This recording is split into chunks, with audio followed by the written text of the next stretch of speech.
Bonsoir à tous, bonsoir. On va y aller s'il vous plaît. Voilà, donc quelques petites règles au préalable. Je vous demanderai s'il vous plaît d'éteindre vos portables pendant la conférence. En cas de problème, vous avez les issues de secours qui se trouvent en haut, à gauche, à droite, en bas, à gauche, à droite, ainsi que les portes de derrière. Bien sûr, il est interdit de fumer dans l'amphithéâtre. Et dans tous les cas, je vous remercie d'être présents. Je vous souhaite la bienvenue. Donc ce grand séminaire en fait a été organisé par 3 élèves de l'école. Donc c'est une association tous les ans il y a une association comme ça. Donc aujourd'hui ce qui va se passer, on va avoir 1h10 de conférence, grâce à vous, merci, et 20 minutes de questions. Cette conférence a été organisée en partenariat avec l'AFIS. Donc l'AFIS qui est une association, je vais laisser Jean-Jacques vous la présenter et je vous remercie. Bonsoir. Donc, l'Association française pour l'information scientifique, outre le fait de co-organiser avec les grands séminaires de Chimie Paris qui ont la gentillesse de nous accueillir ce soir, d'organiser cette conférence, on édite notamment une revue qui s'appelle Sciences et Pseudosciences, dont vous pouvez trouver quelques exemplaires à la sortie, dont le principal intérêt, c'est de rappeler l'état des connaissances scientifiques sur un certain nombre de sujets, où on a souvent une vision un peu faussée de la réalité, ou en tout cas, on entend un peu n'importe quoi dans les médias sur les pesticides, sur l'astrologie, l'homéopathie, l'impact sur la santé des ondes de téléphone portable. On couvre beaucoup de sujets. Voilà. Donc, si ça vous intéresse, je vous invite à nous retrouver à la sortie. Et donc, ce soir, nous avons l'honneur de recevoir M. Gérald Bronner. Donc, il est sociologue.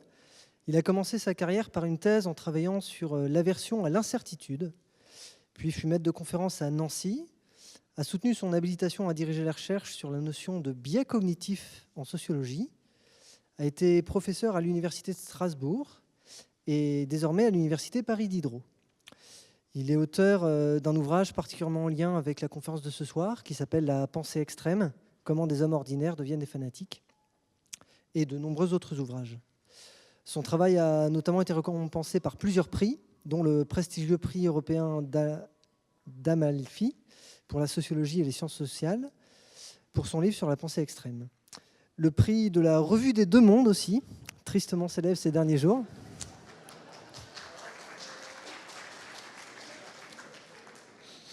Pour son ouvrage « La démocratie des crédules ».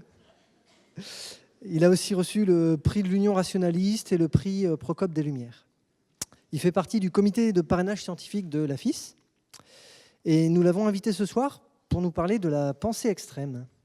Il s'agit d'un sujet qu'il a étudié depuis longtemps, la première édition du livre « La pensée extrême » datant de 2009, bien avant les tristes et récents événements qui ont remis cette question sur le devant de la scène médiatique. Sujet qui, pour beaucoup d'entre nous, je pense, reste un mystère. Qu'est-ce qui peut pousser un homme à aller massacrer des inconnus et perdre sa propre vie ? De nos jours, si peu d'hommes sont prêts à mourir pour leurs idées, ça semble d'autant plus incongru que certains soient prêts à le faire pour tuer leurs semblables. Monsieur Bronner, merci de nous éclairer sur cette énigme.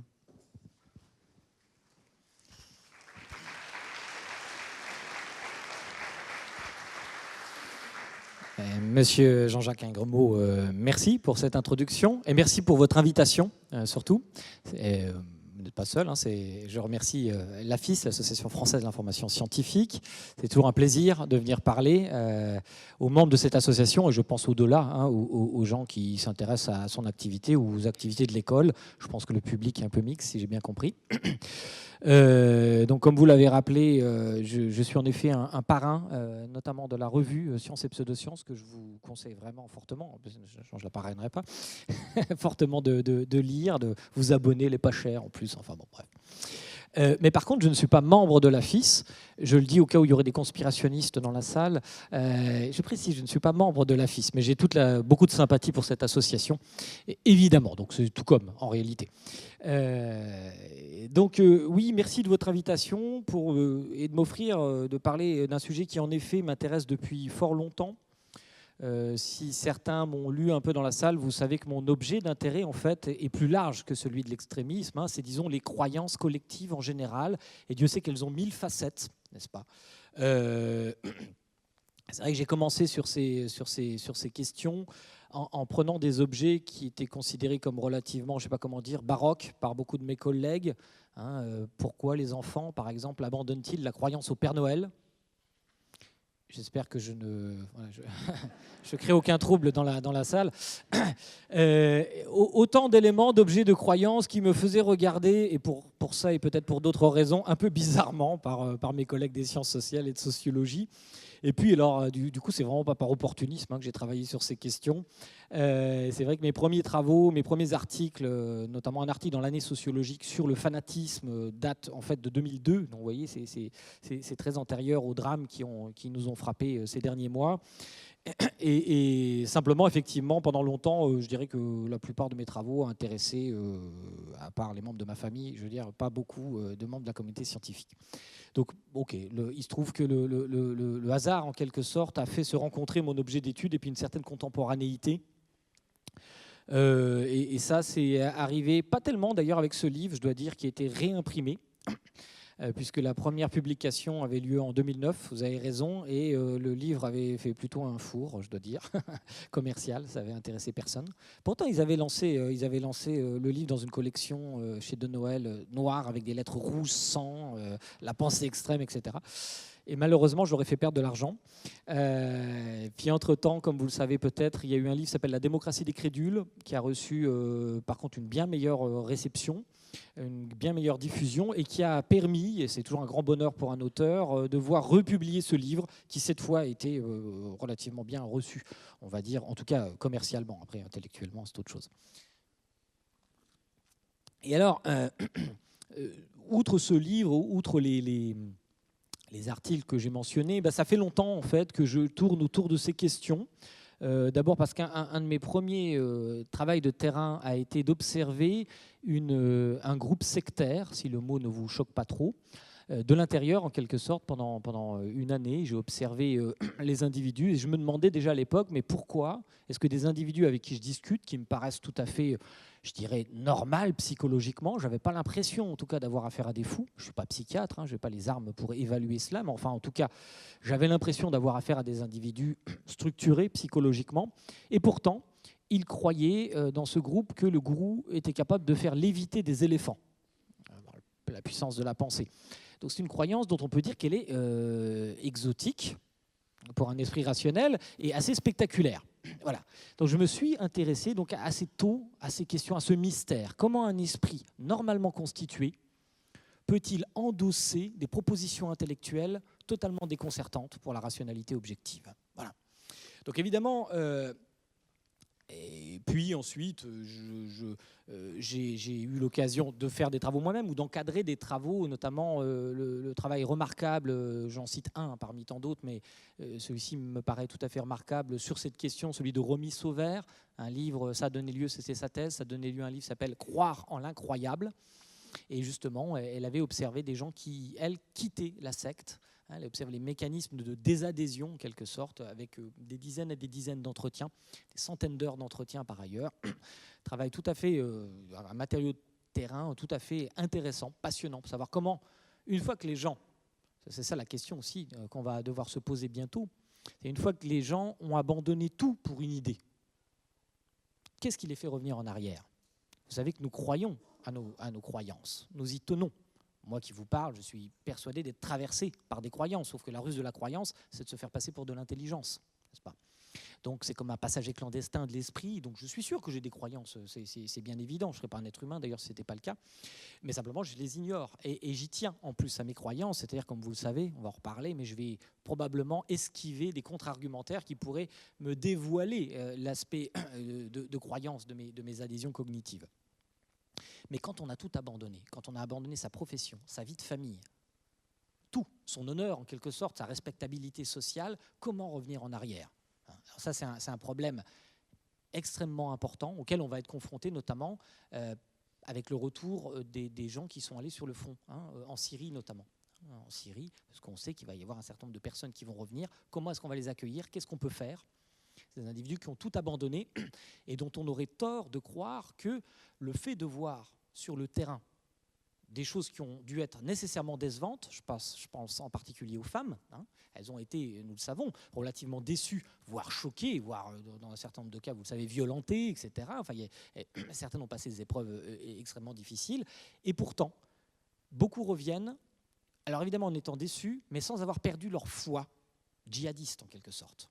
Avec cette idée, et tous ceux qui ont lu Festinger, le grand livre de Festinger, L'échec d'une prophétie, on attend l'apocalypse.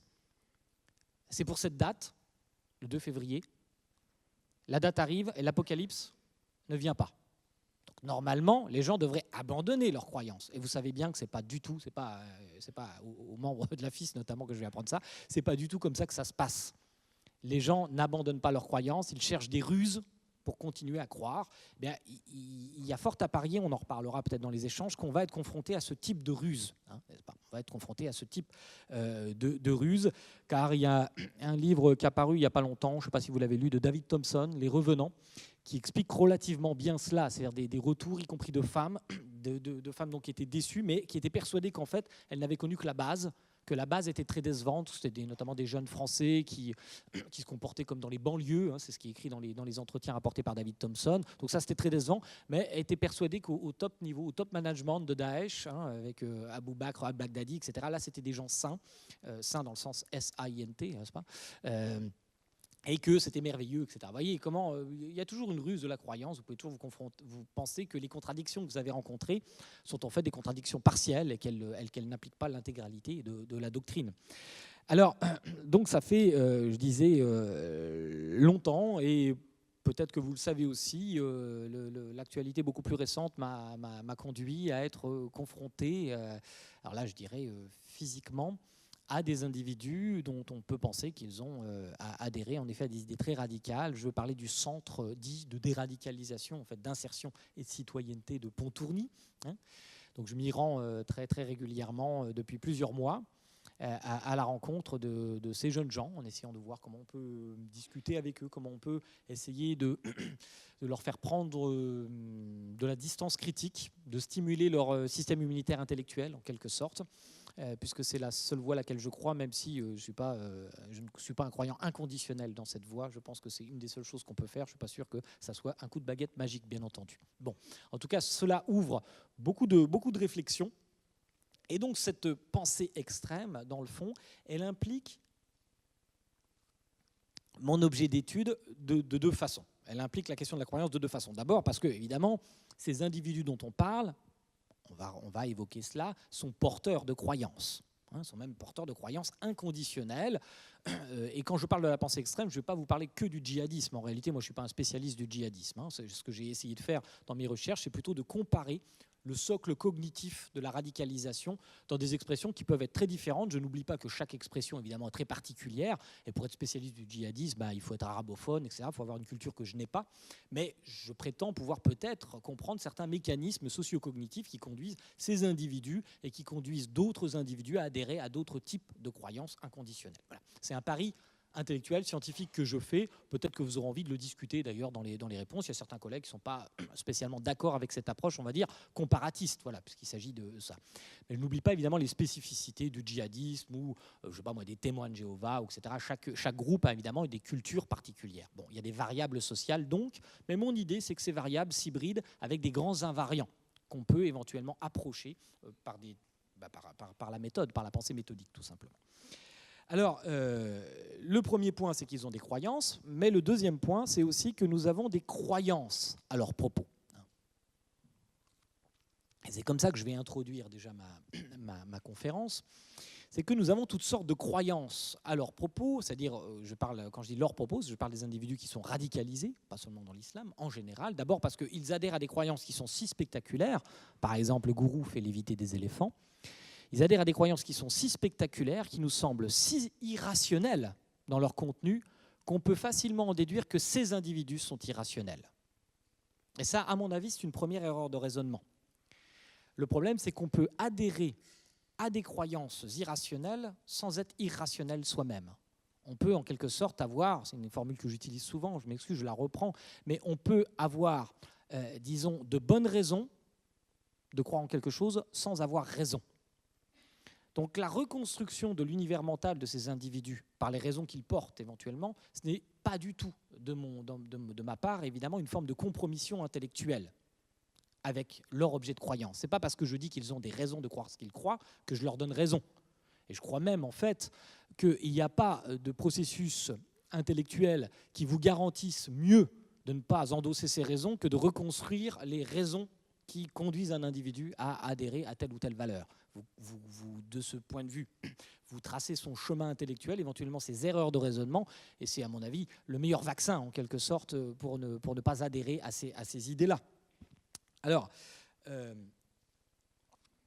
le premier élément qui est très déconcertant et que j'explique assez régulièrement maintenant, c'est que, évidemment, les attentats en particulier en France, et on en a eu plusieurs, nous ont à ce point marqué qu'ils ont un peu envahi non seulement le discours politique, mais aussi notre univers mental, bien entendu.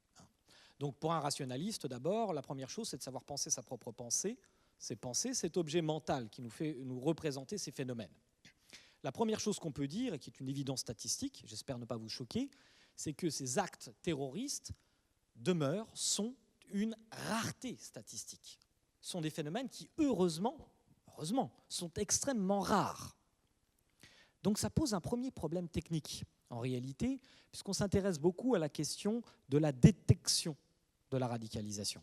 Comment détecter la radicalisation? Vous savez que le site Stop Djihadisme, par exemple, a essayé d'avancer un certain nombre de critères.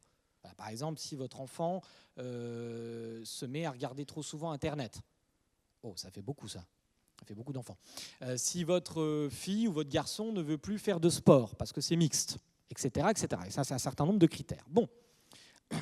Et supposons que donc ce phénomène soit extrêmement rare. Mais on a un test de détection. D'accord ? Ça, c'est quelque chose qu'on connaît dans une autre discipline que vous connaissez aussi, qui s'appelle la médecine. En médecine, par exemple, on peut être confronté à un phénomène assez rare, une maladie, par exemple, un virus, que sais-je, et on a des tests de détection. Est-ce que j'ai HIV, par exemple, ou est-ce que j'ai l'hépatite, ou etc., etc. Bon. Alors voilà le problème. Supposons, par hypothèse,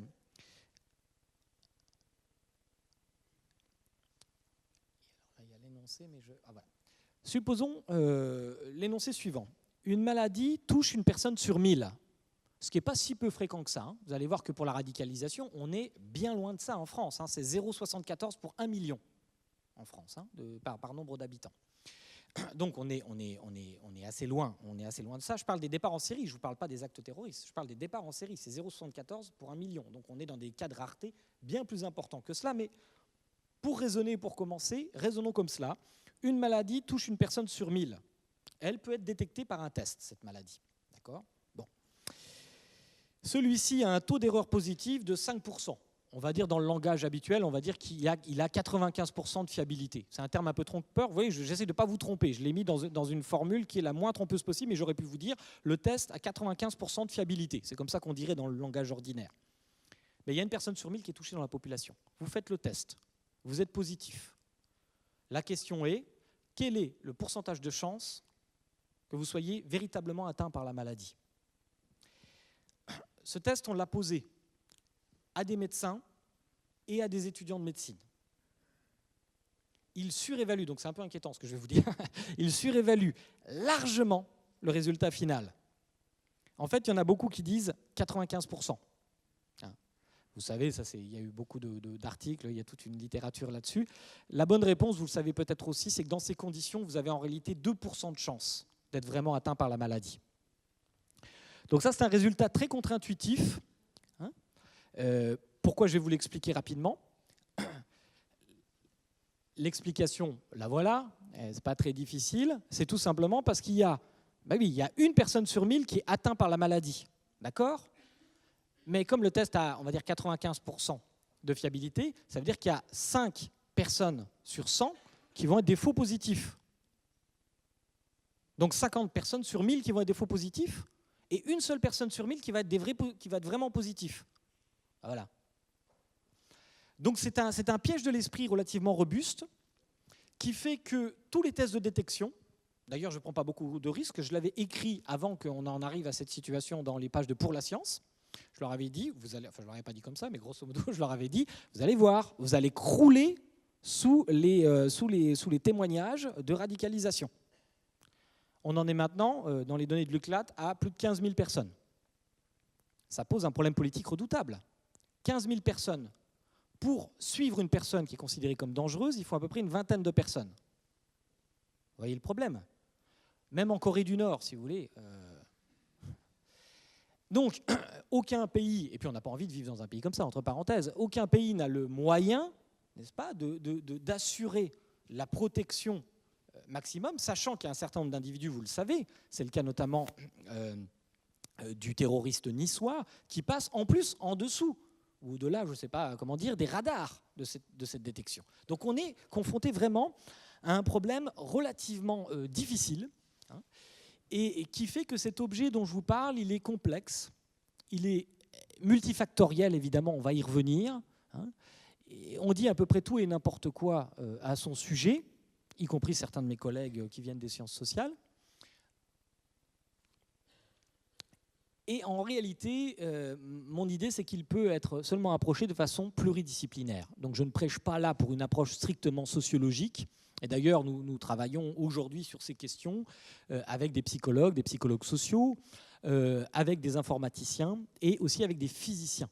Alors, ça peut vous sembler bizarre, mais l'idée, c'est précisément d'essayer d'approcher, y compris les mouvements, si vous voulez, les mouvements de diffusion de l'information dans l'espace public, en particulier sur Internet, par des modèles robustes, très robustes mathématiquement, des modèles qui me dépassent. Et donc, j'ai beaucoup de chance d'avoir l'aide de collègues qui viennent de sciences de la nature, qui ont une formation mathématique beaucoup plus robuste que la mienne.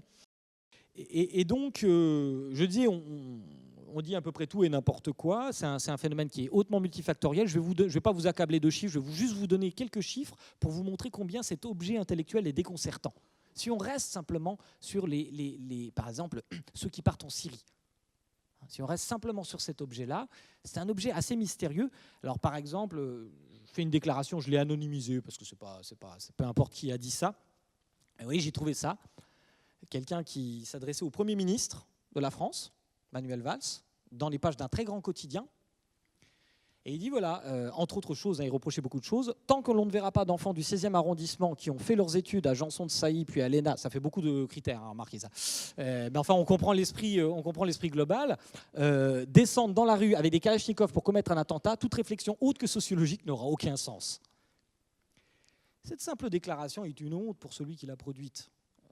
Ça montre son inculture complète du fait terroriste, bien entendu.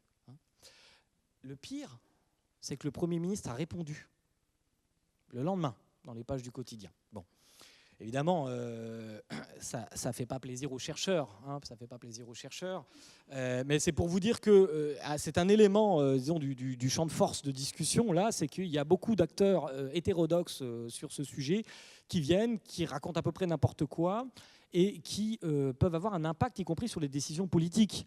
Ce qui pose un vrai problème, n'est-ce pas ? Un vrai problème.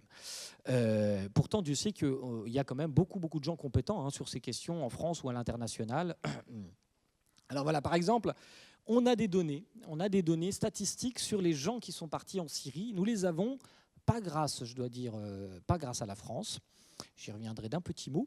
Nous les avons tout simplement grâce, j'ai un peu de mal à le dire, mais grâce à Daesh d'abord. Parce que vous savez que Daesh a été confronté, comme ça il se veut être un État, et il a été confronté à un problème de management. Si vous avez un docteur en chimie qui rejoint vos rangs, c'est un peu dommage d'aller l'envoyer sur le front, quoi. Hein, il peut avoir une autre utilité, sauf si vous êtes pour la révolution culturelle ou des choses comme ça. Bon, là, c'est une autre culture. Mais Daesh, ils ont compris assez vite qu'il fallait faire du management de leurs ressources, quoi, qu'il fallait gérer les ressources. Et si vous avez des compétences, vous allez ici ou là. Et du coup, c'est super précieux parce qu'ils leur ont fait remplir des formulaires. Âge, quelle est votre connaissance du Coran? Qu'est-ce que vous voulez faire chez Daesh? Vous voulez vous faire exploser ou vous voulez plutôt passer le balai ou bien faire la guerre, etc. Je vous assure, c'est un peu ça. Donc il y avait vraiment des répartitions. Ce que je dis, vous pouvez le trouver, hein, parce que les données sont maintenant publiques, heureusement, sinon j'y aurais pas eu accès.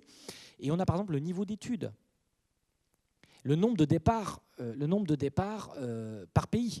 C'est pour ça que je sais qu'il y a 0,74 par million. Alors, je ne vous dis pas que le chiffre est précis ou à la décimale près, peu importe. Parce qu'il n'y a quand même pas l'intégralité de l'armée de Daesh non plus, mais c'était quand même sur 4000 fiches. Donc ça commence déjà à devenir quand même intéressant. Et ces fiches ont donc fuité par un repenti, dit-on. Elles ont été testées pour évaluer leur solidité. Et il semblerait qu'on puisse faire confiance à ces données. Et aujourd'hui, ça a été publié d'abord par l'école de guerre américaine, puis ensuite par la Banque mondiale. Il y a un rapport de la Banque mondiale qui est en libre. Vous pouvez le télécharger, là, même en français, oui, il a été traduit. Donc, je vous jette pêle-mêle comme ça quelques données qui sont un peu déconcertantes. Bon, et déjà, toutes les explications à base, vous savez, on entend beaucoup ça, à base de néocolonialisme, grosso modo. Ils font des attentats parce que ça colle pas tellement, parce qu'il y a 70 pays impliqués. Je suppose que certaines histoires peuvent se ressembler sans doute, mais on voit bien là que c'est un phénomène totalement international. Et je ne dis pas qu'il n'y a pas une part, évidemment, on y reviendra, de culture de revanche, etc. C'est un facteur parmi beaucoup, beaucoup d'autres. Mais expliquer le phénomène du terrorisme comme un facteur de revanche pour tel ou tel élément lié à notre histoire coloniale n'a pas beaucoup de sens statistiquement. 51 habitants par million pour la Tunisie. C'est de très loin le pays qui envoie le plus de combattants. Donc là aussi, on voit bien qu'il faut une explication spécifique. Il faut connaître l'histoire du pays tunisien, etc. Là, on voit bien des éléments qui sont particuliers. Un niveau d'études, 43,3% ont effectué des études secondaires, 24,5% sont allés à l'université. Alors évidemment, jeté comme ça ne veut pas dire grand-chose. On peut voir dans le rapport de la Banque mondiale, donc malheureusement, on n'a pas, il y a l'Europe de l'Ouest, tout est mis ensemble. Moi, je n'ai pas vu pays par pays, j'aurais voulu regarder. Mais enfin, ce que dit leur rapport, c'est que globalement, le niveau des individus, n'oubliez pas qu'ils sont allés sur le front. Je ne vous parle pas des terroristes intranationaux, etc. On est sur autre chose. C'est peut-être pas tout à fait les mêmes populations, justement. Eh bien, ces pays-là ont apparemment, donc ces individus, qui sont allés sur le front, ont un niveau d'études qui est équivalent à la moyenne nationale, voire supérieur à la moyenne nationale. Voilà. Ça, c'est un fait.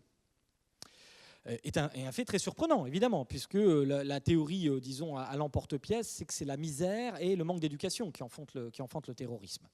Cela, ça n'a jamais été vrai. Jamais. Ni pour l'extrême gauche, ni pour le terrorisme d'extrême droite, et pas non plus pour le terrorisme djihadiste. Pour l'extrême gauche, c'est plus intuitif, on le comprend un peu mieux, on n'a pas trop de mal à se représenter des individus qui viennent de catégories, disons, pas trop défavorisées et qui versent dans la radicalité politique, d'accord ? Ok. Et ça, c'est particulièrement vrai pour les brigades rouges. Il y a un très beau travail de mon collègue Alessandro Orsini qui est publié en anglais sur un travail statistique sur des milliers de fiches qui montrent que le niveau d'études était très supérieur à la moyenne nationale dans ces groupes. C'est vrai pour toute une série de groupes, et c'est vrai aussi, par exemple, pour le recrutement d'Al-Qaïda. Il y a un livre de Seigeman qui est traduit en France, que vous pouvez voir, et qui montre que là aussi, le recrutement d'Al-Qaïda, qui était relativement, vertical, était un recrutement plutôt d'individus qui avaient un niveau d'études supérieur à leur moyenne nationale. Il faut comparer pays par pays, bien entendu. Bon, alors moyenne nationale. Et alors pour Daesh, on pouvait penser, moi intuitivement, j'aurais pu facilement me laisser convaincre que c'était un peu différent puisqu'on parle d'un recrutement en rhizome, notamment un recrutement sur Internet, etc. Donc on se dit là peut-être ça va changer. Mais en réalité, en tout cas, si on se fonde sur les départs, encore une fois, les départs en Syrie, il semblerait que ça ne soit pas tellement le cas. On vient d'avoir un rapport, là je ne vous ai pas mis de slide, mais on vient d'avoir un rapport récent qui est apparu il y a 2-3 semaines, quelque chose comme ça, sur les djihadistes tunisiens. Là aussi, il y a des centaines de données et qui vont à peu près dans le même sens. Parce que je cite de mémoire, je crois que le taux d'entrée à l'université en Tunisie doit être un tout petit peu supérieur à 20%, et il est de 23% pour les gens impliqués dans les affaires de djihadisme. Bon, c'est pas remarquable, mais je veux dire, on voit bien que c'est pas disons que le facteur, que la clé, disons, carence d'éducation, etc., est pas la clé qui peut tout éclairer. Elle peut peut-être éclairer certains parcours, peut-être en particulier pour ceux qui, on le sait, qui ont frappé en France et qui avaient un parcours qui paraît différent.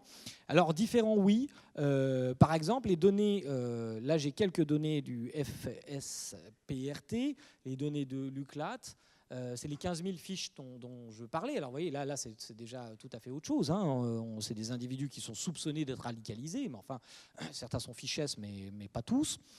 Et là, il y a donc 15 000 personnes, et des chiffres quand même un peu inquiétants, 18% de mineurs, et dans les mineurs, il y a une majorité de filles. Ce qui veut dire qu'il y a un renouvellement du recrutement qui est un peu particulier. Et il y a aussi, autre chiffre très mystérieux, on pourra en discuter pendant des heures, 36% de convertis. Donc il y a une surreprésentation des convertis. Je crois que les convertis, là, pareil, je cite de mémoire, je parle sous votre contrôle, ça doit être 2-3% en France qui sont convertis. Et donc vous voyez bien qu'il y a une évidente surreprésentation des convertis. Il y avait une surreprésentation aussi des convertis dans les départs, vers la Syrie. Donc c'est un objet intellectuel relativement robuste. Et je le disais tout à l'heure, on ne peut pas expliquer. Bien sûr que dans le tas, il y a des fous. Il y a des gens il est évident que si vous avez un problème psychiatrique, si vous avez un problème de rapport pathologique à la violence, etc., c'est une prédisposition pour verser dans des formes de radicalité violente. Je ne dis pas le contraire. Mais vous voyez bien que statistiquement, ça ne peut absolument pas expliquer le phénomène global. J'ai été amené à le dire il y a très peu de temps, dans un congrès, le plus grand congrès européen de psychiatrie. Ils m'avaient invité pour parler comme ça de la pensée extraite. Et je me suis dit, aïe, aïe, aïe, il va falloir que je leur dise que ça ne relève pas vraiment de la psychiatrie, quoi. Mais j'avoue que j'en menais pas vraiment large. Je me suis dit, on va voir ce qu'ils vont me dire les collègues. Et en fait, pas du tout. Ils étaient tous d'accord. En fait. Enfin, tous ceux qui ont parlé, qui ont posé des questions, ils étaient tous d'accord, car il y a quand même là aussi des données assez sérieuses sur ce sujet.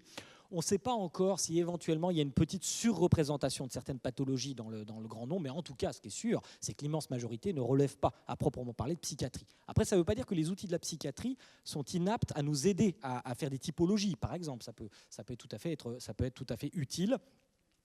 Mais Scott Atran, un des grands spécialistes mondiaux là, pour le coup de la question, qui parle demain à Paris, entre parenthèses, et lui qui est vraiment allé sur le terrain, etc., il a fait donc un discours à l'ONU en rappelant ce fait qui est connu, que précisément ces individus, certains d'entre eux ont été évalués, ils ne représentent pas de pathologie particulière du point de vue de la psychiatrie, et même, et ça c'est encore plus difficile à admettre, et même ils ont un système moral, mais oui, ils prétendent agir, ils commettent la barbarie au nom de l'idée qu'ils se font du bien.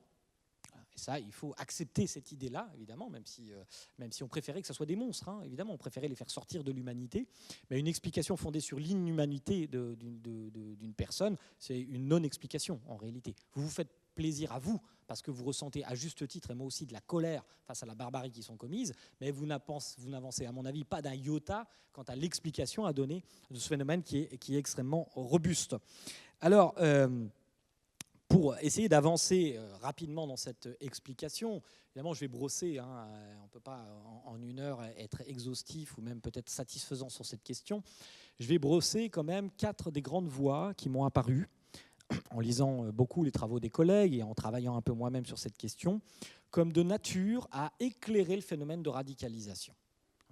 C'est-à-dire, qu'est-ce que j'entends par radicalisation ? C'est-à-dire l'entrée dans l'adhésion inconditionnelle vis-à-vis d'un objet mental.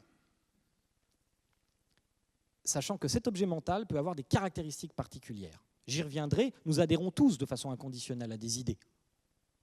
Nous adhérons, par exemple, inconditionnellement à l'idée de la condamnation de l'esclavage, je suppose. Ceux qui ne sont pas d'accord, ne levez surtout pas la main. On ne préfère pas le savoir. Bon, voilà. Nous adhérons inconditionnellement, ça veut dire que pour aucun prix, à aucune condition, nous accepterions, par exemple, de revenir là-dessus. C'est indiscutable, c'est quelque chose qui est hors de la discussion rationnelle. Même si on me montrait qu'on pourrait sortir de la crise économique, qu'il y aurait des avantages ou je ne sais pas quoi, aucun homme politique défendrait ça dans l'espace public, heureusement, n'est-ce pas ? Donc nous adhérons à des idées de façon inconditionnelle. Et donc la radicalisation, c'est cela, c'est l'entrée dans des... Donc en fait, nous sommes tous des radicaux. Simplement, notre radicalité à nous, elle est invisible d'un point de vue social. Pourquoi ? Pourquoi ? Parce que nous adhérons radicalement à des idées non radicales.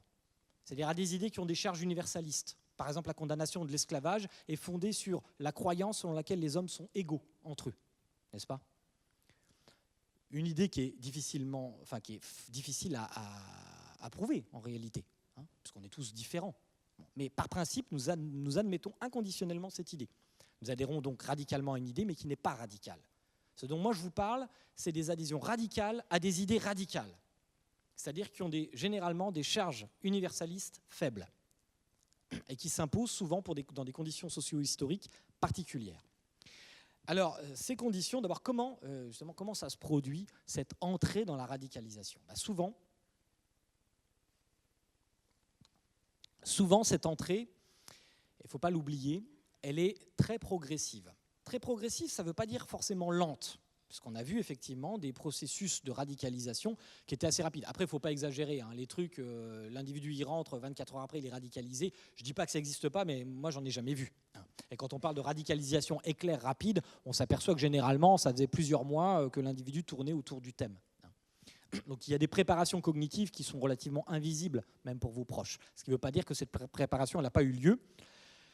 Mais quand je parle de progressivité, je parle d'un mécanisme en fait incrémentiel qui fait que pour adhérer à la thèse finale, il faut généralement être passé par un certain nombre d'étapes intermédiaires. Et c'est pour ça que la rationalité de ces individus nous échappe. Pourquoi ? Parce que nous ne voyons que le terme de la radicalisation, mais nous ne voyons pas les étapes de la radicalisation. Et comme le terme est irrationnel, nous en concluons que les étapes qui l'ont conduit vers là sont irrationnelles. Or, ce n'est pas tout à fait ça qui se produit.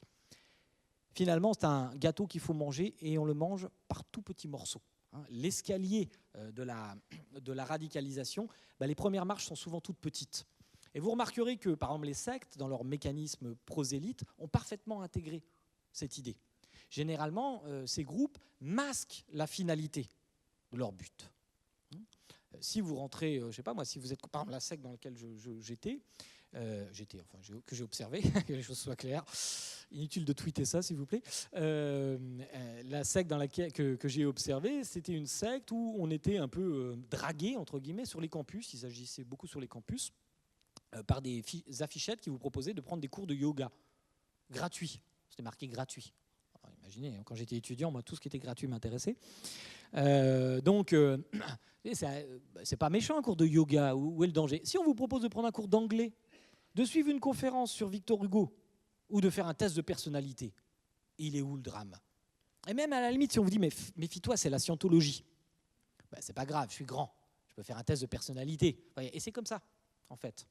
C'est comme ça que vous franchissez les premières étapes, puis vous rencontrez les gens. Et les gens sont sympas, ils n'ont pas l'air fous, puisqu'ils ne sont pas fous en fait. Ils ont un discours cohérent. Et puis après, il y a toute une série de techniques que vous connaissez, des effets Barnum, etc., qui vont faire que tout à coup, on va vous parler de vous. Vous avez l'impression que la personne vous connaît intimement. On va laisser sur votre chemin des petites miettes blanches que vous allez suivre.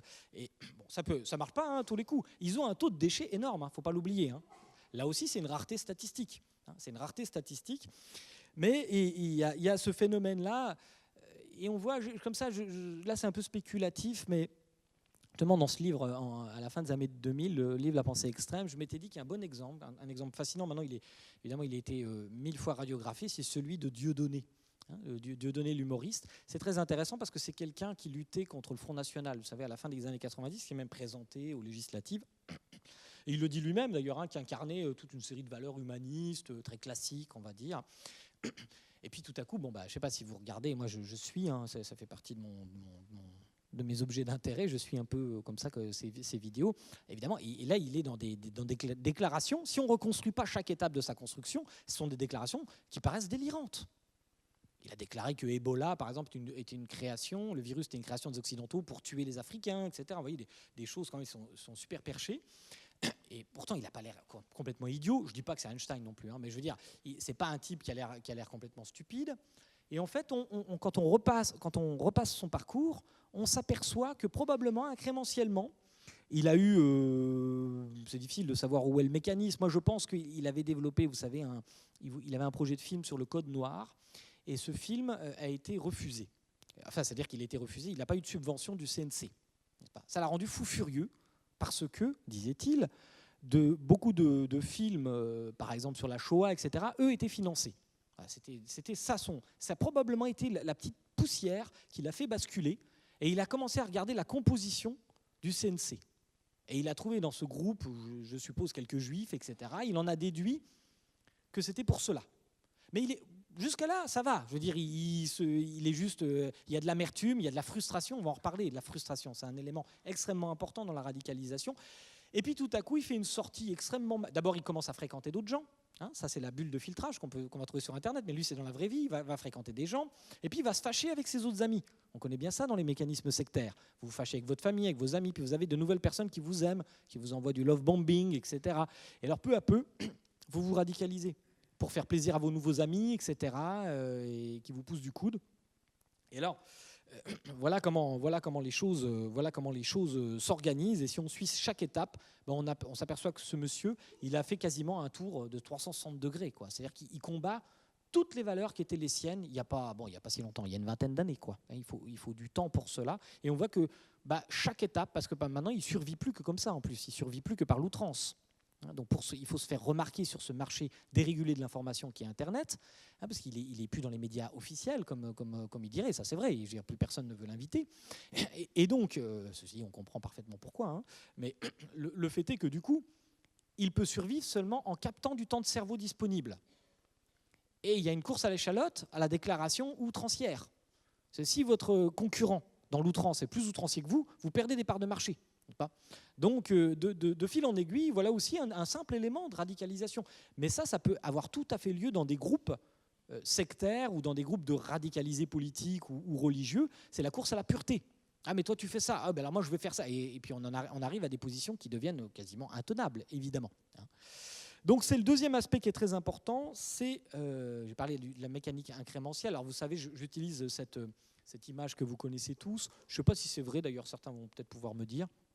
Il paraît que si on met une grenouille dans de l'eau froide, c'est assez cruel, hein, j'ai donc jamais fait, hein, vous avez bien compris, et qu'on augmente la température de 1 degré, puis de 1 degré, puis de 1 degré, etc., elle finit ébouillantée sans s'en apercevoir.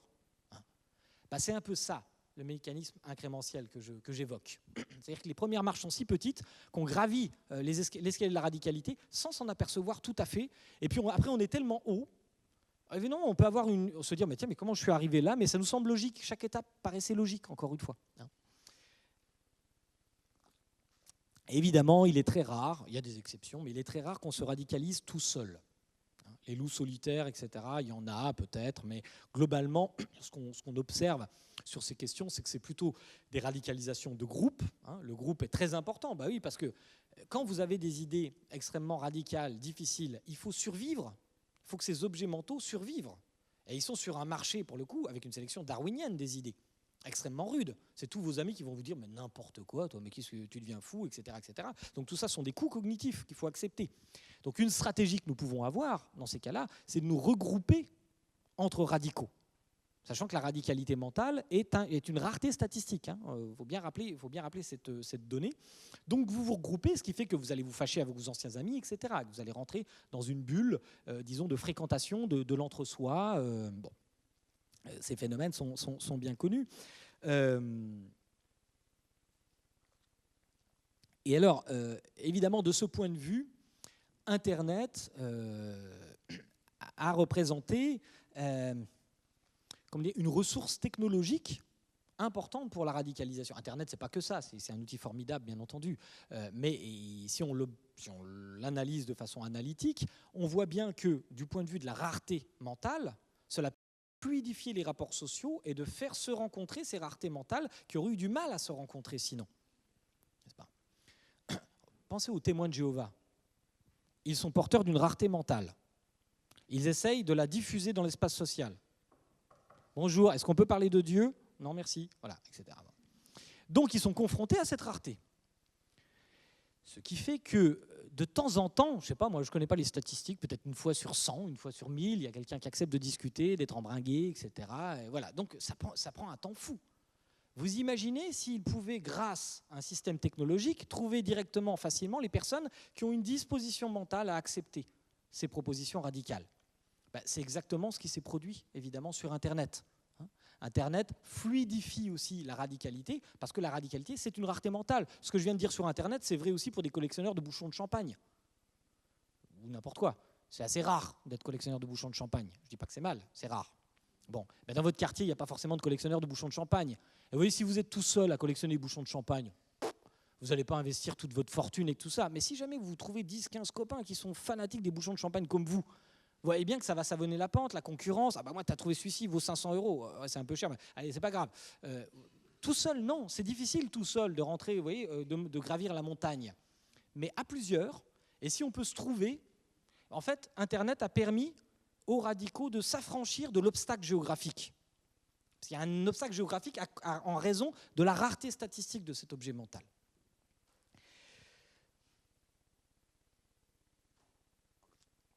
Et bien sûr, Internet, alors là je pourrais, vous savez, en parler longuement, mais là je vais faire très très court. Internet a bien d'autres ressources pour la crédulité collective. Malheureusement, ce n'est pas seulement la fluidité de la rareté mentale. Il organise aussi, vous le savez, ce qu'on appelle des bulles de filtrage. Alors les bulles de filtrage ne sont pas aussi efficaces qu'on le dit, je trouve, pour Google, parce qu'il y a eu des tests qui ont été faits, mais par contre pour les réseaux sociaux, c'est extrêmement fort, quoi. Le filtrage, c'est simplement le fait qu'on va vous proposer, pour vous aider en réalité, on va vous proposer plutôt, par exemple sur Amazon, des livres qui ressemblent à celui que vous avez acheté pour ne pas vous faire perdre de temps. Et ça, c'est vrai si vous consultez des films, c'est vrai sur Netflix, si vous louez des séries, etc. On va vous enfermer, et puis vous êtes d'accord la plupart du temps. Et sur Facebook, il va y avoir une analyse assez fine par les algorithmes pour faire en sorte que vous soyez plutôt amené à liker des choses plutôt qu'à détester. Et donc, parce que pour eux, c'est bon qu'il y ait du flux. Il faut qu'il y ait du flux sur leur réseau social. C'est ça qui va faire survivre leur réseau social. Sinon, s'il ne se passe jamais rien, les gens vont arrêter. Et eux, ils survivent avec cette disponibilité des cerveaux sur ce réseau. Et donc, vous allez être enfermé dans un entre-soi. Puis, il n'y a pas besoin que des algorithmes. Vous savez bien. C'est-à-dire, si vous êtes sur Facebook, moi je trouve super intelligent les gens qui sont d'accord avec moi. Et puis quand il y en a qui ne sont pas d'accord avec moi, trop souvent, je les vire, parce que ça commence à me... surtout s'ils sont un peu insultants. J'essaye de trouver une raison pour les virer, quoi, grosso modo. Mais je caricature un peu, mais c'est un peu ça. Vous voyez bien qu'on amplifie tout simplement ces bulles de filtrage, ces algorithmes de filtrage, par nos dispositions, tout simplement, à chercher la confirmation, à chercher le confort. C'est bien humain, parce que ça peut être invivable aussi, les réseaux sociaux. Je veux dire, il y en a, vous savez, aussi, il y a un truc, il y a des gens qui, tous les mois, arrêtent les réseaux sociaux. Ils le déclarent publiquement. J'arrête, adieu Facebook, etc. Il y en a dans la salle, apparemment. 15 jours après, on les voit revenir. Ils n'en parlent plus. Ils ne présentent pas leurs excuses ou quoi que ce soit en disant « je me suis trompé ». Non, ils sont repartis. Donc ça peut être aussi très violent. Par conséquent, je comprends, et je pratique moi-même, je comprends parfaitement cette volonté de vouloir fréquenter des individus dont on a l'impression qu'ils nous enrichissent plutôt qu'ils nous font perdre notre temps et nous mettent en colère, quoi. Et puis alors voilà, vous trouvez donc, vous êtes radical, grâce à Internet vous trouvez plus facilement de quoi chercher. Puis vous savez, il y a eu cette expérience là qui a été menée, qui a été reconduite assez souvent maintenant, d'un individu, c'est un journaliste qui avait fait une fausse page Facebook et qui s'est mis à liker comme ça, j'aime le Coran, enfin quelques trucs comme ça, et en quelques jours, il était entouré d'individus qui lui proposaient, alors c'était il y a quelques années, ce ne serait plus le cas maintenant, et il était entouré d'individus qui lui proposaient de partir en Syrie. Donc ça va très vite, vous êtes vite enfermé dans des individus qui vous ressemblent et qui essayent de vous devancer même, justement, qui vous aident à passer les étapes de la radicalisation. Et puis il y a l'étape fondamentale, évidemment. Donc je parlais des bulles de filtrage, je vous signale entre parenthèses les travaux de Walter Quattrocchi, j'ai du mal à le prononcer. Walter Quattrocchi, c'est un collègue italien. Alors là, je ne vais pas faire que de la pub pour Science et Pseudosciences, l'excellente revue. Il y a aussi Pour la Science, qui est une très bonne revue. Et je vous indique le dernier numéro de Pour la Science, qui est justement sur la désinformation sur les réseaux sociaux, qu'en disent les statistiques. Donc Walter a beaucoup travaillé sur ces questions. Et il confirme, avec des bases de données cette fois relativement robustes, je dois dire, je vais le dire un peu immodestement, mais ce que je décrivais dans la démocratie des crédules, c'est-à-dire l'importance du biais de confirmation, l'importance des effets de polarisation de groupe, etc. Voilà. Donc évidemment, ces travaux m'ont beaucoup intéressé, pour les raisons de bulle de filtrage intellectuelle que je vous ai mentionnées, c'est-à-dire que voilà quelqu'un qui est d'accord avec moi, donc je trouve très intéressant ce qu'il écrit. Évidemment qu'il y a cet aspect-là, je vous laisse juger, je vous laisse juger vous-même en lisant ces travaux. C'est absolument passionnant. Et donc, ce sont des éléments qui sont quand même, je pense maintenant empiriquement, plus tellement discutables. Puis il y a le moment ce qui va nous permettre de passer à la troisième étape, et je vais arriver à ma conclusion. Il y a le moment dans le groupe, évidemment, et ça c'est déterminant pour les classes d'âge assez jeunes qui nous préoccupent, c'est-à-dire 15-25 ans, parce que ça se passe souvent là. Le moment de la reconstruction identitaire, c'est-à-dire qu'on va vous proposer des récits qui vont vous permettre de rendre intelligible votre parcours. Par exemple, si vous avez été délinquant, de vous dire, par exemple, que ce n'est pas de votre faute, les actes de délinquance que vous avez commis, c'est le système, c'est la discrimination, c'est ce qui n'empêche pas d'ailleurs que ça puisse être un éclairage. Mais vous allez trouver un récit que les psychologues connaissent bien, qui est ce qu'on appelle le biais d'autocomplaisance. Le biais d'autocomplaisance, vous savez, cette aptitude que nous avons à nous attribuer nos victoires et à attribuer à la méchanceté des autres nos échecs. On est tous comme ça. Quand vous demandez à un prof, tes élèves ont eu une bonne note, c'est grâce à qui? Grâce à lui. Quand ils ont des mauvaises notes, ils ne foutent rien. Et les élèves, vous avez eu une bonne note, j'ai bien travaillé. Mauvaise note, le prof a donné un sujet. Vous voyez, cette asymétrie, c'est le biais d'autocomplaisance. Le biais d'autocomplaisance. Et on trouve ça partout, c'est un grand invariant, même ceux qui croient au karma, par exemple. Là, en Inde, mon collègue de Liège avait fait un très bel article là-dessus. Les hindous croient-ils en la réincarnation, demandait-il. Saint Jean a le titre d'un autre livre bien connu. Il avait fait donc des entretiens, c'est intéressant parce que les gens disaient, quand il leur arrivait un problème dans leur vie, ils disaient c'est dû à une dette karmique que j'ai. Mais quand il leur arrivait quelque chose de bien, c'était dû à leur bonne vertu, à leur bonne qualité, bien sûr. Bon, bref. Tout ça pour vous dire qu'il y a des récits qui se mettent à disposition de vous dans l'espace public, sur le marché, ce que j'appelle le marché cognitif, et qui vont vous permettre de reconstruire un certain nombre d'éléments un peu dévalorisants pour votre biographie et de vous sortir en quelque sorte par le haut de cela. C'est la période qu'on connaît, par exemple, dans les mouvements sectaires, qui s'appelle la période du love bombing. Le love bombing, le bombardement d'amour, quoi. Le bombardement d'amour où on va vous dire mais si. Alors c'est tout à fait remarquable dans la radicalisation djihadiste. Il y a un moment donné, et là ça va ouvrir le troisième point important, où on dit tu crois que le monde est mensonger en fait, mais tu as raison. C'est les autres qui ont tous tort, quoi. Et là vous entendez une voix lumineuse, voilà, qui vous raconte, qui vous permet de vous tirer par le haut de ce qui vous paraît être l'indignité de votre vie précédente. Ce n'est pas le cas pour tous, mais du coup, on rentre dans un élément qui est très important.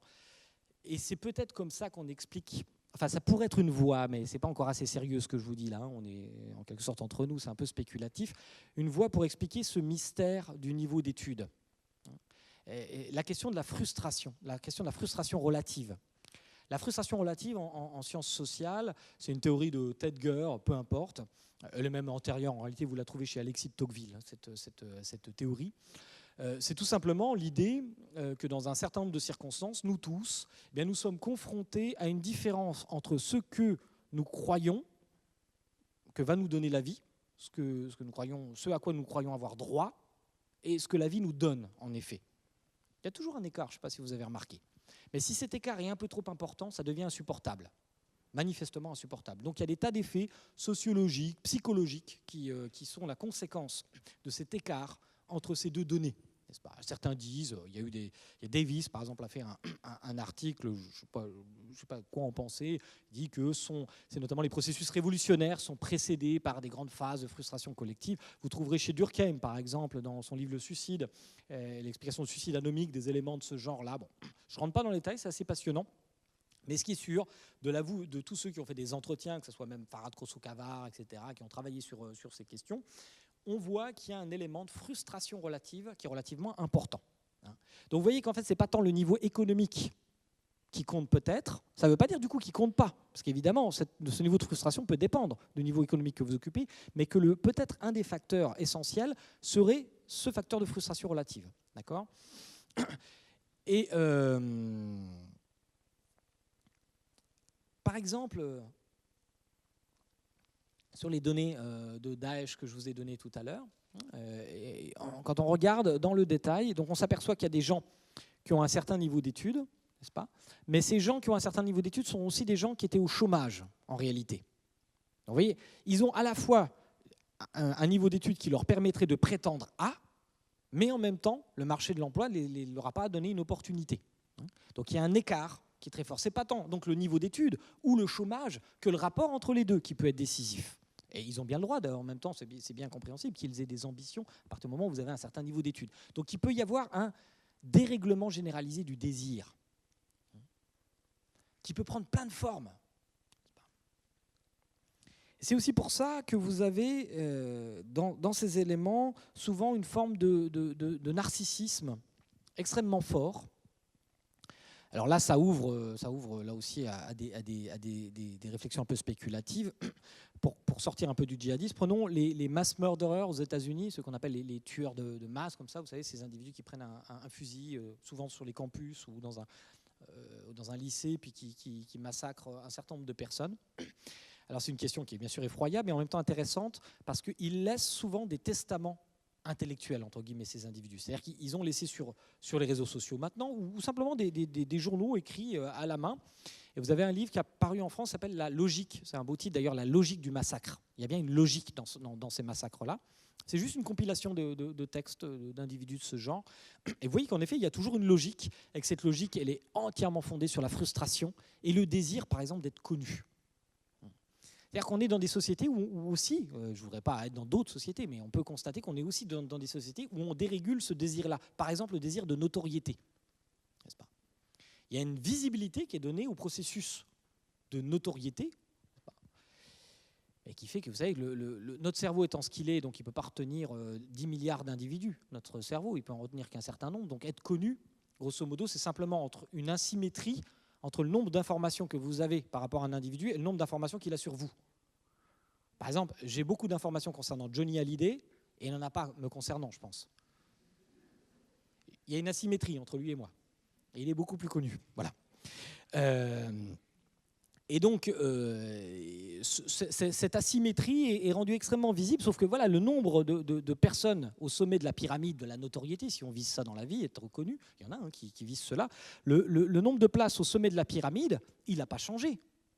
Ce qui a changé, c'est la visibilité des processus qui permettent d'accéder à cette notoriété sociale. Et donc forcément, plus cette visibilité elle augmente à chiffre ou à poste, si je puis dire, en haut de la pyramide constant, plus on voit augmenter la frustration générale. Vous allez me dire, le système parfait, ce n'est pas le système parfait, hein, mais le système parfait du point de vue de la frustration, c'est un système où il n'y a rien à espérer. Par exemple, le système des régimes anciens, vous êtes paysan, vous naissez paysan, vous serez paysan, votre fils pareil, il n'y a pas de progression intergénérationnelle. Ce n'est pas évidemment des sociétés dans lesquelles on a envie de vivre. Mais le paradoxe, et c'est ce que Tocqueville disait assez bien, c'est que du coup, les sociétés démocratiques, qui sont les plus désirables politiquement, pour nous sans doute, eh bien, sont aussi les sociétés où il y a le plus fort taux de frustration, n'est-ce pas ? Donc ça crée de la frustration. Il n'y a pas moyen de faire autrement. Je veux dire, je ne souhaite pas vivre dans une dictature, bien entendu, mais on peut constater qu'il y a un certain nombre d'effets émergents contre-productifs à certains systèmes politiques et que c'est le prix à payer pour la vie en démocratie. Mais peut-être que ce prix devient de plus en plus fort quand on est dans une démocratie médiatique, quand on est dans une démocratie de la dérégulation du marché de l'information et qu'il y a une aspiration de plus en plus forte, je ne sais pas, à devenir... par exemple, beaucoup de gourous de sectes, j'ai regardé un peu ça, ont cherché à devenir chanteurs, acteur ou écrivain. C'est bizarre, vous voyez, c'est Raël par exemple, entre autres les Davidiens, vous savez, la Waco, c'est pareil, Evans Gate, les gens qui se sont tués en Californie, parce qu'ils croyaient qu'il y avait un vaisseau extraterrestre qui passait dans le ciel et ils voulaient le rejoindre par une sortie extracorporelle, et donc ils se sont empoisonnés. Et donc eux, c'était aussi des chanteurs. Ils avaient même fait des disques, etc. Enfin, les deux gourous, les deux membres principaux de la secte. Donc tout ça, évidemment, c'est un peu flou. Ça mériterait une enquête beaucoup plus approfondie pour que ça devienne de la science. Hein. Là, on est vraiment à l'état d'hypothèse. Mais beaucoup de gens qui travaillent sur ces jeunes, en tout cas, disent qu'il y a une certaine, pas tous, mais une certaine catégorie de ces jeunes qui sont attirés par le djihadisme, qui manifeste une sorte d'appétence pathologique pour la notoriété. Pathologique dans le sens social du terme, pas dans le sens psychiatrique.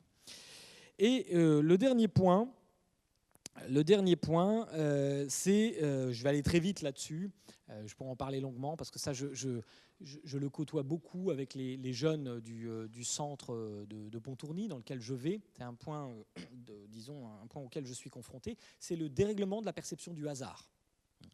Il y a un moment donné, quand vous rentrez dans un processus de radicalisation, surtout quand il est religieux, vous pouvez avoir l'impression que le monde vous parle. Vous êtes en voiture, le feu est vert. C'est bon. Le feu est vert, ça veut dire vous entendez telle musique, enfin tout peut faire signe si vous voulez. Hein. Donc on avait mené à la Sorbonne, j'aurai pas le temps de vous en parler là parce que je suis beaucoup trop bavard. Il faut qu'on ait quand même du temps pour échanger. On avait mené à la Sorbonne toutes sortes d'expérimentations sur la voyance en montrant que plus vous croyez à la voyance, quand on vous fait les mêmes prédictions pour tout le monde, vous avez tendance à dire que les prédictions marchent mieux, quoi. Quand vous avez un taux de croyance qui est plus fort, alors que c'est les mêmes prédictions. Donc en toute probabilité, normalement, vous devriez avoir par hasard les mêmes confirmations, mais simplement le cerveau qui a envie de croire, eh bien, il va retenir, il va mémoriser, il va aller chercher dans le réel des éléments qui vont dans le sens de ses compulsions, bien entendu. Alors, je terminerai vraiment tout à fait là-dessus.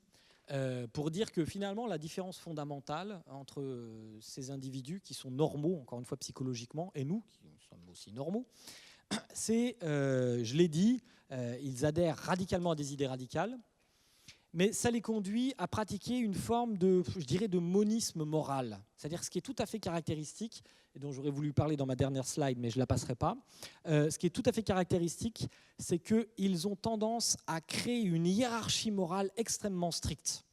Il y a une valeur fondamentale. Pensez à Netchaïev, par exemple, pour qui la valeur fondamentale, c'était faire la révolution. Donc, par exemple, ses amis, si j'ai des amis, ils doivent être utiles à la révolution. S'ils n'ont pas un taux de révolutionnite, ça ne va pas, quoi. Est-ce qu'on va libérer un camarade qui est en prison ? Oui, peut-être. Quelle est son utilité pour la révolution ? Et qu'est-ce qu'on va y perdre, etc. Donc, vous voyez, il y a un calcul d'épicier qui s'organise autour d'une forme de monisme moral qui est relativement intéressant. Et c'est vrai, et là j'étais en entretien avec un des jeunes il y a pas longtemps, et j'étais frappé par l'extrême cohérence de ce qu'il me disait. Extrêmement cohérent. Ne croyez pas qu'ils ne sont pas cohérents. Ils sont généralement extrêmement cohérents, en tout cas ceux que j'ai rencontrés, ça ne veut pas dire encore une fois qu'ils ont raison ou quoi que ce soit. Et je me disais, moralement, lui, il indexait tout, quoi. C'est-à-dire A provoque B, provoque C, etc. C'est une forme de... C'est en fait une effrayante cohérence mentale. Une extrême cohérence mentale, pour reprendre le titre de ma conférence. Ce qui fait la différence avec nous, et c'est ce qui fait qu'on les dégoûte, c'est qu'on est souvent relativement incohérent et inconsistant moralement. C'est-à-dire que, oui, nous croyons que mentir c'est mal ou voler c'est mal, mais ça dépend, etc. La plupart du temps, nous compensons nos valeurs par d'autres et nous sommes confrontés à des dilemmes. Et nous avons tort d'avoir honte de cette inconsistance parce que c'est ça qui fait de nous des citoyens normaux. Merci.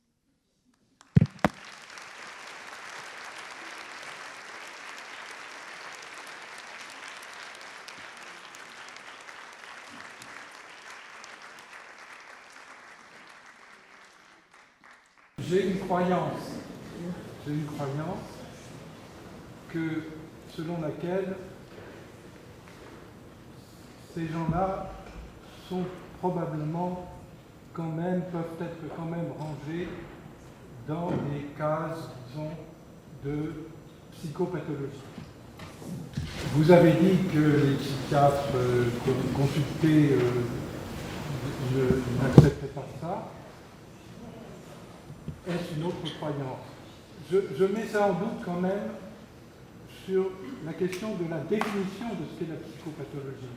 Parce que ne pas savoir résister à la frustration, chacun sait que ça conduit quand même à des ennuis psychiques.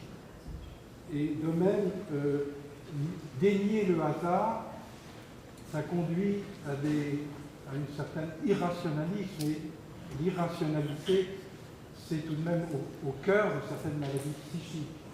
Donc, je voudrais mettre en garde sur cette idée est-ce une idée toute faite, est-ce une idée qui mériterait peut-être d'être approfondie. Donc la question, je la reformule. Est-ce que tout de même, il n'est pas douteux de considérer qu'il n'y a pas de problème d'ordre psychiatrique ou que la psychiatrie ne pourrait pas éclairer ces phénomènes dont on parle ? En réalité, il y a une littérature sur cette question et que j'ai parcouru pas entièrement, mais que j'ai parcouru un petit peu avant le fameux congrès de psychiatrie. Et tous les papiers que je pourrais vous donner, d'ailleurs, si vous voulez, que j'ai lus, j'en ai lu 3, dont un qui faisait un état de l'art, converger vers ce que j'ai dit. C'est-à-dire qu'il n'y a pas, là aussi, de discrimination statistique. Il y a des individus qui relèvent de la psychiatrie dans ce cas de figure. Et après, là où vous avez raison, je pense qu'il faut être prudent, c'est que je pense qu'il y a un continuum entre, si vous voulez, le psychotique qui entend des voix, comme c'est arrivé aux États-Unis il n'y a pas longtemps. Il y a un type vous avez un militaire là qui a... je ne sais plus comment il s'appelait, Donovan, ou je ne sais plus, enfin bon, et qui a tué des gens et qui lui entendait des voix. Donc là, évidemment, je pense qu'on est clairement dans un cadre psychiatrique. Mais donc il ne faut pas exclure cet éclairage-là. Je ne l'exclus pas. Je me demande simplement s'il est un facteur acceptable d'un point de vue sociologique, dans la mesure où la plupart de mes collègues qui écrivent sur cette question ont l'air de dire qu'on ne trouve pas une surreprésentation. Après, ça ne veut pas dire qu'il n'y a pas... encore une fois, je l'ai dit, si vous vous rappelez bien, j'ai dit ça ne veut pas dire que la psychiatrie ne peut pas nous aider, notamment par des typologies, en nous indiquant, par exemple, sur la question de la perception du hasard, etc. Il y a là aussi, je pense, tout un continuum. Parce qu'ils vous disent qu'ils ne croient pas au hasard, mais moi, je les fréquente, je les fais travailler sur la perception du hasard. Je peux vous dire que j'arrive avec eux assez facilement à ce qu'ils acceptent que dans certaines circonstances, une explication fondée sur le hasard est supérieure à une explication fondée sur une entité supérieure. Ce qui est déjà une première petite victoire, mais ça prouve surtout qu'ils sont capables de comprendre les phénomènes aléatoires. Là, on serait peut-être effectivement dans la psychiatrie pour quelqu'un qui est absolument incapable de comprendre l'existence d'un phénomène aléatoire. Je n'ai pas rencontré ça, moi. C'est simplement des raisons idéologiques ou religieuses qui vous font déclarer et vivre dans le monde comme si le hasard n'existait pas. Mais enfin voilà, il y a encore de toute façon tellement de choses qu'on ne sait pas sur ce sujet.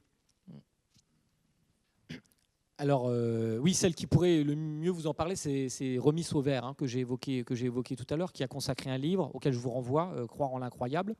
Mais quand même, je vais répondre. Ah oui, alors la question, pardon, je la reformule. Qu'est-ce qu'on sait de la sortie de la radicalité? Qu'est-ce qu'on peut dire de la sortie de la radicalité? Donc, et Remis Sauvert, qui a travaillé spécifiquement sur des groupes sectaires, là aussi, peut-être que c'est pas exportable à toutes les formes de radicalité. Et elle a montré qu'en moyenne, il fallait 7 à 9 ans à partir des premiers doutes pour sortir du groupe sectaire. Mais alors là, ils ne sont pas du tout aidés. C'est des individus qui sont livrés à eux-mêmes dans un groupe où ils n'ont pas d'intérêt à manifester. Donc, ce qui est assez intéressant, c'est qu'elle montre, de façon assez conforme d'ailleurs avec la théorie de la dissonance cognitive, que les premiers doutes, au moins au niveau déclaratif, impliquent un renforcement de la croyance, paradoxalement. C'est-à-dire que quand ils ont des éléments qui leur permettraient de douter, ils essayent de se réassocier. C'est-à-dire voilà. Et elle pense aussi... Elle montre, je crois, qu'il n'y a pas que des éléments cognitifs dans le sens inférentiel qui sont impliqués, mais qu'il y a une forte charge émotionnelle. Que souvent, ça commence par une déception affective par rapport au gourou, par exemple, qui se comporte d'une façon qui ne devrait pas être la sienne par rapport à ses déclarations. Et ensuite, ça ne suffit pas pour déclencher cela, mais c'est souvent le premier élément catalyseur. Et à partir de là, c'est comme si les contradictions inférentielles pouvaient s'agréger, alors qu'avant, elles semblaient glisser. Voilà. Et concernant les jeunes dont on parle en ce moment, mondialement, nous cherchons des solutions pour leur faire prendre de la distance par rapport à leur adhésion rationnelle. Vous savez que des techniques qui ont été utilisées notamment dans le pays anglo-saxon ou au Danemark, c'est un accompagnement par le religieux, par des imams. Grosso modo, l'idée, c'est de leur dire l'islam, c'est pas mal du tout, etc. Simplement, tu t'es trompé d'islam, c'est pas ça le vrai islam, etc. Ça marche pas. Ça marche pas tout simplement parce que, il faut être vraiment très très à l'extérieur de l'islam pour pas voir qu'il y a des controverses très importantes à l'intérieur de l'islam.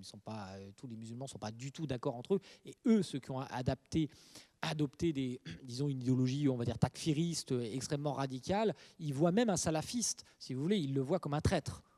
Donc, vous savez que Daesh n'arrêtait pas d'apostasier. Donc, il y a des apostats réciproques. C'est très grave, l'apostat dans cette religion.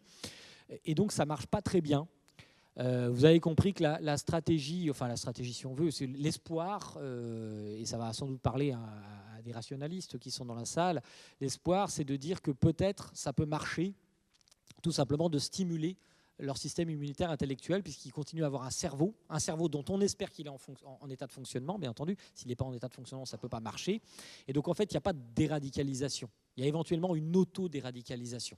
C'est-à-dire que l'individu va reprendre son parcours intellectuel et va se dire, tiens, ouais, peut-être que moi j'ai pensé de cette façon-là. Donc moi, ma stratégie, c'est certainement pas de leur rentrer dedans avec leurs croyances, avec les théories du complot, ou je sais pas quoi, parce qu'ils sont très conspirationnistes. Je vais pas leur dire non, c'est pas vrai, ou je sais pas quoi, ça serait complètement contre-productif. Donc on les accompagne, enfin je les accompagne sur un socle cognitif avec des exercices, des jeux de rôle, et il me semble qu'il se passe des choses, mais c'est très difficile. Vous savez, j'ai demandé à Nicolas Gauvry, que certains connaissent peut-être ici, qui est un membre de la FIS. J'ai demandé à Nicolas Gauvry de faire une expertise extérieure, sans que moi je m'en mêle évidemment, sauf que c'est techniquement extrêmement difficile. Il faut un échantillon évidemment témoin. Et puis les individus, je ne rentre pas dans les détails, mais il y a une grande instabilité des personnes. C'est-à-dire qu'il y a des personnes qui restent 2 semaines, puis qui disparaissent parce que la police vient les chercher, et d'autres, etc. Donc en fait, c'est extrêmement dur de mener un test psychométrique valable. Mais par contre, ça nous a donné l'envie, et surtout à Nicolas Gauvry, de faire un test d'évaluation de la pensée critique qui n'existe pas en fait. Donc il est en train d'agréger. Ça va être utile pour nous tous, je pense. Donc on regarde avec beaucoup d'attention cela. Mais bon, c'est pas... Moi, je pense... ce que je fais à ces jeunes gens, ça peut être ce serait bien pour tout le monde, quoi, finalement. Hein, un peu d'esprit critique pour tout le monde, comme disait l'autre. D'ailleurs, j'ai même commencé à le faire un peu avec ma fille, vous voyez, donc c'est pas... Alors, pourquoi l'UCLAT ne veut pas donner les données aux chercheurs? Tout simplement parce qu'il y a un décret qui leur interdit de le faire. Donc, il faut changer un décret. Je suis monté très très haut pour essayer d'argumenter, pour faire changer les choses. Ça n'a pas marché. Voilà. Je n'ai pas dû être assez charismatique ou assez intéressant. Mais d'ailleurs, dans l'état actuel des choses, moi, j'aurais même peut-être plus le temps de le faire. Donc, c'est vraiment pas pour moi, c'est vraiment pour la communauté de la recherche. Je trouve que c'est un scandale. C'est absolument un scandale. Mais le monsieur, le directeur de l'UCLAT, quand j'en parle, parce que j'en ai parlé, me dit c'est interdit, voilà, c'est la loi, donc il faut changer un décret. Et puis là, il ne va rien se passer dans les prochains mois. Vous comprenez bien pourquoi. Bien, oui. Alors, est-ce que dans une perspective de psychologie évolutionniste, on peut considérer que la disposition à se mentir à soi-même a pu être une condition positivement sélective jadis? Oui, en tout cas, certains le disent. Je crois que c'est notamment le cas de Shermer, n'est-ce pas, qui défend cette thèse. Donc, ce n'est pas ma thèse, mais je la trouve assez convaincante. Il est possible, en effet, que dans un certain nombre de cas, certaines dispositions mentales très anciennes, qui étaient très utiles pour la survie de l'espèce il y a très longtemps, sont devenues aujourd'hui très encombrantes. C'est le cas que je donne souvent cet exemple de notre capacité à stocker du sucre sous la forme de graisse. C'était très utile au temps du Pléistocène, sans doute, quand le sucre était rare, mais quand il est fabriqué en quantité industrielle, ça fait des sociétés d'obèses. Tout simplement parce que c'est super dur de résister à du sucre ou de la graisse. Hein, voilà. Surtout le soir, quand vous regardez éventuellement une série télé, vous voyez, ou quelque chose comme ça. Et ben, c'est un peu la même chose pour certains dispositifs intellectuels. Par exemple, la surestimation des faibles probabilités, qui est un élément psychique bien connu par Prelec. Est-ce que, après, enfin, je vais finir là-dessus, est-ce que la surestimation des faibles probabilités, oui, dans un milieu extrêmement hostile, ça peut être intéressant. Par exemple, si vous entendez un bruit dans un fourré, mieux vaut peut-être faire le pari que c'est un prédateur plutôt que rien. Vous vous trompez 9 fois sur 10, mais ceux qui disent 10 fois sur 10 que c'est rien, ben, ils sont sélectionnés par la nature, si vous voulez. Donc, par conséquent, ils ne transmettent pas leur disposition mentale à leurs enfants. Donc, on peut supposer qu'il y a un mécanisme sélectif. Après, moi, je suis assez intéressé par toutes ces histoires de psychologie évolutionniste, mais je suis un peu sceptique aussi, parce que d'abord, c'est relativement irréfutable. Ça colle avec tout. Vous pouvez toujours trouver dans les dispositifs mentaux actuels quelques fonctionnalités très anciennes, avec un peu d'imagination, ça marche. Donc, je suis juste prudent. C'est pas, je trouve que c'est super stimulant intellectuellement. Je suis juste un peu prudent. Et puis surtout concernant les biais cognitifs, je pense qu'on a, en termes de parcimonie, je tiens beaucoup à la parcimonie conceptuelle, c'est très important en sciences. Donc c'est une hypothèse un petit peu forte, l'hypothèse de la psychologie évolutionniste. Je pense qu'il y a plein de biais cognitifs qui peuvent s'expliquer simplement par la fréquentation de régularités statistiques dans la socialisation, comme par exemple la confusion entre corrélation et causalité. Vous voyez, on peut supposer que la plupart du temps, quand on voit une corrélation, il y a une causalité dans la vie de tous les jours. Et donc, on peut supposer, sans supposer qu'il y a un dispositif inné, c'est simplement une implémentation de fréquentation de régularité. C'est beaucoup plus parcimonieux conceptuellement et ça me va mieux. Voilà. Alors, le mystère du passage à l'acte, on est sur des phases encore plus mystérieuses, puisque si je parlais de rareté statistique concernant la radicalité, le passage à l'acte est encore plus rare statistiquement. Donc il faut éviter de spéculer, d'autant que certains individus, on le sait, reculent devant l'obstacle. Il y a un beau livre d'un de mes collègues de Strasbourg, breton, Philippe Breton, qui s'appelle « Les refusants », qui étudie justement les gens qui tout à coup refusent. C'est un livre intéressant. Après, les explications qu'il donne sont un peu... On reste un peu sur notre faim, mais je ne ferai pas mieux que lui. Je veux dire, c'est un grand mystère, le passage à l'acte. Sans doute que le groupe... Ça, c'est très important. Mais ce qui est sûr, c'est que le passage à l'acte dans l'acte terroriste, c'est aussi la renonciation définitive à sa vie, la plupart du temps. Si vous faites attraper, vous allez en prison, évidemment. Et puis, quand c'est du suicide bombing, etc., vous ne survivez pas, le plus souvent. Et donc, ce passage à l'acte, ça a quand même une certaine cohérence à partir du moment où vous êtes persuadé qu'il y a une vie après la mort et que vous allez être récompensé par votre sacrifice. Il ne faut surtout pas sous-estimer. Il y a des collègues qui disent qu'ils n'y croient pas vraiment. Mais ils n'ont jamais rencontré ces gens-là, ce n'est pas possible. Bien sûr que si, ils y croient vraiment. Après, on n'est pas dans l'intimité psychique. Est-ce qu'ils y croient absolument inconditionnellement? Est-ce qu'ils déclarent socialement pour se rasséréner dans leurs croyances? Effectivement, il peut y avoir plusieurs états, je veux bien l'admettre. Mais imaginez qu'ils n'y croient pas du tout. C'est fou de dire ça. Enfin, je veux dire, c'est vrai. Pour le coup, c'est une méconnaissance totale du terrain. S'ils y croient, ou en tout cas ils déclarent y croire, et ils agissent en fonction de cette croyance, il y a une épicerie mentale dans la religion. C'est une négociation. Je te donne ça, tu me donnes ça. La plupart des prières qui s'adressent à Dieu, c'est généralement pour quelque chose. Vous remarquez, vous essayez d'obtenir quelque chose d'une entité supérieure. C'est une négociation intellectuelle, presque aussi ancienne que l'homme a commencé à composer des systèmes de représentation collectifs. Je n'ai pas du tout répondu à votre question, vous voyez.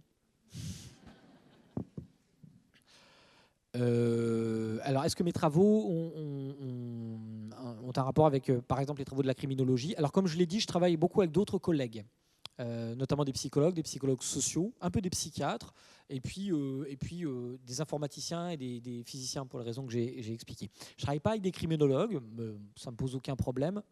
Je connaissais pas M. Bauer jusqu'à il y a quelques semaines, en réalité. Je l'ai rencontré dans une conférence à Nancy. On était plusieurs conférenciers, il était là. Il m'a approché en me donnant sa carte, en me disant qu'il fallait qu'on travaille ensemble, etc. Je suis ouvert à tous les esprits rationnels sur ces questions. Il faut avancer. Donc toute suggestion est bonne à prendre. Je sais pas. Enfin, moi, je pense que lui, il est beaucoup trop occupé pour. Je crois qu'il doit être dans 1000 trucs en même temps. Après, peut-être avec ses étudiants, il faut voir. Je sais pas du tout. Ouais. En tout cas, c'est pas le cas pour l'instant. Désolé, non. En fait, je me réfère simplement à des entretiens. Donc, c'est très qualitatif. Si vous voulez, justement, par exemple, avec Nicolas Gauvry, on se demande si ces individus ont une perception du hasard qui est différente parce qu'il y a, par contre, il y a des tests de perception du hasard. Alors là, je vous renvoie pour le coup à Nicolas Gauvry qui connaît bien mieux ce travail que moi, mais on n'a pas ces tests-là. Donc là, c'est seulement vraiment qualitatif sur les entretiens. Prenez par Mohamed Merah. Vous vous rappelez de Mohamed Merah, la tuerie de Toulouse. Il se livre à un dialogue un peu surréaliste avec le négociateur du RAID. Et il lui explique en fait que ce qui l'a fait vraiment basculer, c'est qu'il s'est fait prendre pour un énième, c'est un petit délinquant, Mohamed Merah, il se fait prendre pour un énième fait de délinquance, et il s'adresse à Dieu, vous voyez, là, négociation intellectuelle, épicerie, si je passe entre les mailles du filet, je me rapproche de la religion, quoi. Et ce jour-là, le gendarme, c'est un gendarme, je ne sais pas pourquoi, ça ne devait pas se passer à Toulouse même, le gendarme n'est peut-être pas bien réveillé, etc. Il a une chance folle, il est relâché alors qu'il était coupable de l'acte, et voilà. C'est un élément de coïncidence. Évidemment, il faut déjà une disposition mentale pour essayer de faire parler le monde, quoi. Bon, il y a aussi une de mes étudiantes qui avait travaillé sur les prières de guérison. Ça a des groupes là à Paris et faisait des entretiens comme ça et les gens qui lui disent qui prient Jésus, je retrouve pas mon boulgour, et là la porte de la cuisine s'ouvre et le boulgour est dans le oui, tout peut faire sens, quoi, si vous commencez à rentrer là-dedans. Mais je suis bien d'accord avec vous, et sur ce sujet comme sur beaucoup d'autres, il faut mettre de la méthode maintenant, il faut mettre massivement de la méthode, il faut agréger les données. Et pour éviter les déclarations intempestives qu'on a vues tout à l'heure, il faut mettre de la science et de la rationalité là-dedans. On essaye.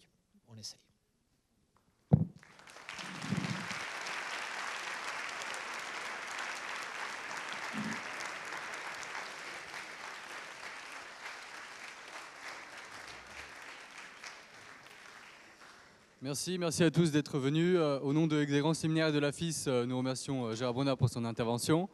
Vous recevrez un lien pour la vidéo de cette conférence dans les semaines qui suivent. Encore merci de quitter rapidement l'école et bonne soirée, au revoir.